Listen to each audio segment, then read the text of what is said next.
5,000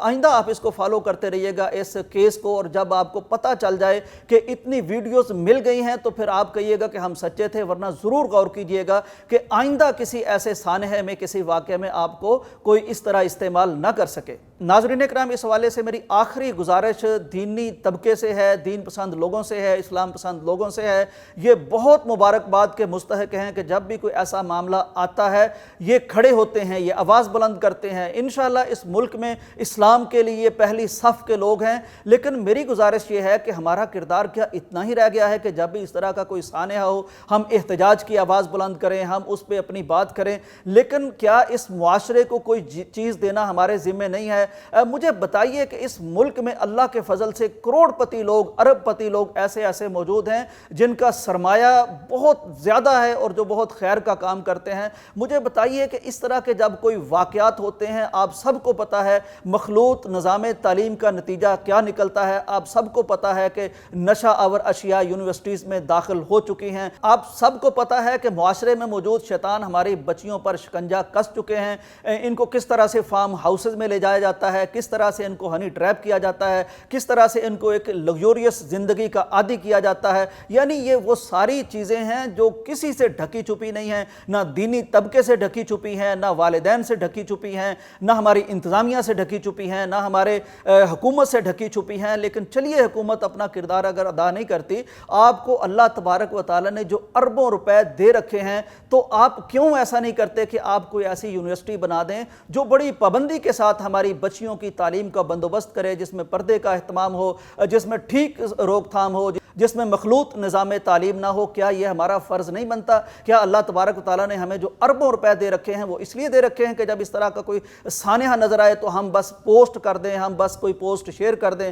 ہم واویلا کر دیں, ہم کوئی کمنٹ کر دیں؟ اس کا حساب اللہ تبارک و تعالیٰ نے نہیں لینا ہم سے کہ ہم کم از کم کوئی بچیوں کے لیے ایسا باعزت ادارہ تعمیر کر دیں, ایسی یونیورسٹی تعمیر کر دیں جہاں کم از کم ہم دنیا کو بتا سکیں کہ یہ اسلام کے نام پر بنا ملک تھا, ہم حمیت والے لوگ ہیں, ہمارے پاس پیسہ ہے, ہمارے پاس ویژن ہے, چنانچہ یہ یونیورسٹی ہم نے بنا دی ہے تاکہ ہماری بچیوں کو کوئی شیطان ورگلا نہ سکے, انہیں کوئی اس طرح کا ماحول نہ ملے. مجھے معلوم ہے یہاں النور موجود ہے, یہاں الہدا موجود ہے, انہوں نے بچیوں کی بہت شاندار تربیت کی ہے, ان کے پاس سکلز ہیں. جماعت اسلامی کا کام خواتین کے حوالے سے بڑا شاندار ہے, اور بھی ایسے بے شمار لوگ ہوں گے جو ہماری بچیوں کی تربیت کے لیے بڑی محنت کر رہے ہیں. تو یہ جتنے سرمایہ دار ہیں ایسے موقعوں پر وہ بڑی بڑی باتیں کرتے ہیں, کیا ان کو نہیں چاہیے کہ ان اداروں کے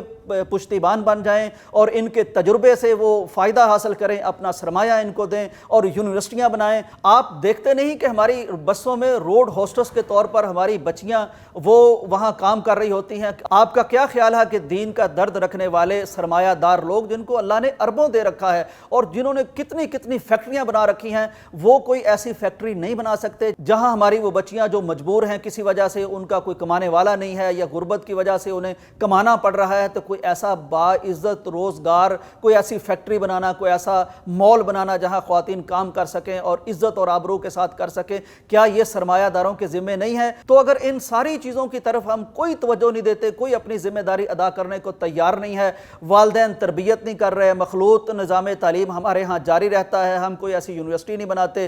فیمیل ٹیچرز کا اہتمام نہیں کرتے بچیوں کے لیے, اور ہم ان کے راستے محفوظ نہیں کرتے, ہم ان کے لباس پر غور نہیں کرتے, ہم ان کی دینی تربیت پر غور نہیں کرتے, اور ہم ان کو ماڈرن سمجھتے ہوئے اور یہ سارا کچھ اگر برداشت کرتے ہیں, اور ہمارے سرمایہ دار اگر اپنا سرمایہ کہیں اور لگا رہے ہیں, یعنی قوم کی بچیوں کی ان کو کوئی فکر نہیں ہے, تو میں سمجھتا ہوں, معاف کیجئے گا, یہ منافقت ہوگی کہ ہم پھر اس طرح کے موقعوں پر بہت اسلام پسند, بہت دین پسند بن کے سامنے آ جائیں اور ہم سارا قصور ان لوگوں کا نکالنا شروع کر دیں جو اس واقعہ میں ملوث ہوں. یاد رکھیے گا, محرکات, اسباب اور ذرائع یہ جو معاشرہ فراہم کرتا ہے وہی نتیجہ سامنے نکلتا ہے. یہ نہیں ہو سکتا کہ آپ کیکر کا پودا بوئیں, کیکر کا درخت بوئیں اور آپ توقع رکھیں کہ وہاں سے ہمیں آم مل جائیں گے, انگور مل جائیں گے. جو بیج بویا جائے گا وہی اس کا پھل ہمیں ملے گا. آج اگر ہم واقعتاً سچے ہیں اور ہماری غیرت, ہماری حمیت یہ ہمیں واقعتاً ٹھیک طریقے سے گائیڈ کر رہی ہے اور ہم اپنی قوم کے مستقبل کے ساتھ واقعتاً مخلص ہیں,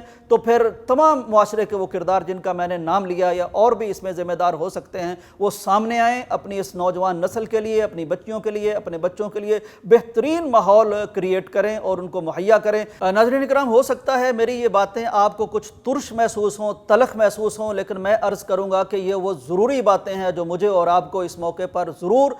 سننی بھی چاہیے، ٹھنڈے دل سے ان پر غور بھی کرنا چاہیے، دوسروں کو یہ سنانی بھی چاہیے، تاکہ آئندہ ہمارے بچوں اور بچیوں کی عزت کو، ان کی ناموس کو، ان کی عصمت کو، ان کی عفت کو